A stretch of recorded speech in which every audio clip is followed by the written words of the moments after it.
All right, so today, kind of going back over my lift again.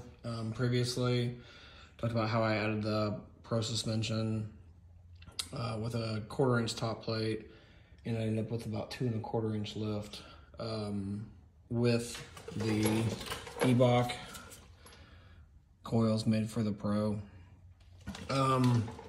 I wanted to add a little bit more, so I found that Cornfed suspension lifts actually make a spacer that's an internal spacer that replaces the rubber isolator that's usually up here with a little bit more lift. Talking with them, I was able to get them to make me a custom one. This entire spacer right here is a 1/2 inch thick. The rubber is about 1/4 that it replaces, plus an extra 1/4. So by putting this in, I get about an extra 1/2 inch of lift. While I was at it, I also changed my top plate splicer from the 1/4 inch to a 1/2 inch, along with different nuts. Unfortunately though, after driving it, letting it settle, I ended up with about 3 1/4 inch lift, which I just feel like is too much. I didn't like the way that my CV angles were sitting. The fins on the inner boot were just slightly touching, and I really don't want to have to replace boots every, I don't know, 75, 100,000 miles. I don't know how long they'd last, but I do know that eventually that it's gonna wear through and it's harder. And it's just a little bit too much. So I really like the Cornfed spacer. Since I added the winch and the hidden bumper, I wanted it to be just slightly more stiff anyways. So I'm going to take out the 1/2 inch and put back in the 1/4 inch. That should drop me down to about 2 3/4 inch lift. So here's where I'm at right now. The way I like to do this, same as if I was taking the actual spring apart. Take off the bottom 2 nuts down here for the lower ball joint mount. It's really simple. This pops up now, so this is loose. And then loosen your shock bolt. And then I'm gonna loosen these 3 here. I'm not gonna mess with this since I'm not doing that this time. And then I may have to loosen up the lower control arm bolt just a little bit to let this drop down so I can slide this out enough just to pull this off real quick. So shouldn't be that big of a deal. We'll see. I always say that and it ends up being more than what I thought, but here's where we are. I'll update in a little bit. All right, so got that out. It was actually really easy. I did not have to loosen the back lower control arm bolt. See if I can show you the difference here between these two. I don't know if I can hold all this or not. I'm gonna try.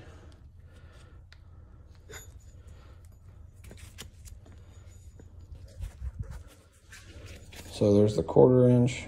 I'm putting back in. There's the 1/2 inch. So if you look at them together, you can see the Cornfed one, much thicker. That basically gave me an inch though. So I'm gonna drop it down to 1/2. So I'm gonna throw this guy back in, and let me see if I can show you how I do this. Got it loose here, as you can see. Basically all I'm gonna do is I'm gonna put my feet kind of here and here. I'm gonna push down, and you can see that this is loose. So I'm just gonna push in, get it down, slide this on top, bolt it back, and I'm done. It's that simple. All right, so got that on. Everything's back together. You can see I've got the Cornfed spacer. It's about a 1/2 inch, a 1/4 inch larger than what was there with the rubber isolator. And you can't really even see it now, but there's a 1/4 inch top plate spacer in there as well. When I go from my hub, the fender, I'm getting right at 23 1/4. I also have that 1/2 inch body lift. You can see the puck there. That's a 1/2 inch spacer.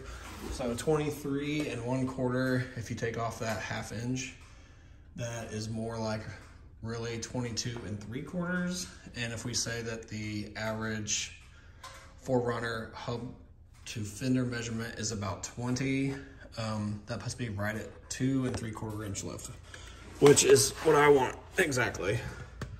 If you look at my CV angles now, see, we're about level here. They are slightly upward, but as you can see on the fins here, they're not touching, which is what we want. Over here, it almost looks like those bottom two there are touching, but I actually can fit like a simple piece of paper through there. So that's probably, I'm gonna say, the max that you can go. Everybody's different. Some trucks will take a little bit more, some take a little bit less, but that's where mine's at. Some people do the diff drop, but it's not really a true diff drop.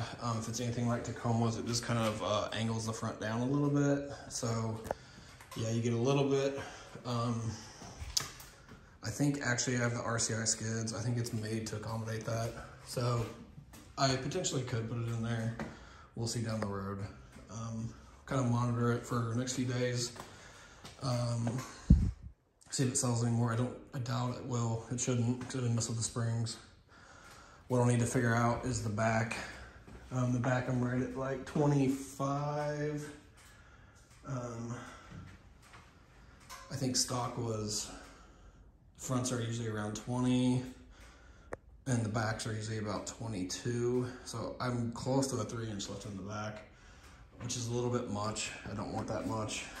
It's probably getting close to topping out, maxing out my shocks. So I have the Eibach 1-inch springs, and then I also have Cornfed 1.5-inch spacers. I think I'm gonna pull them out and just put in 1-inch spacers.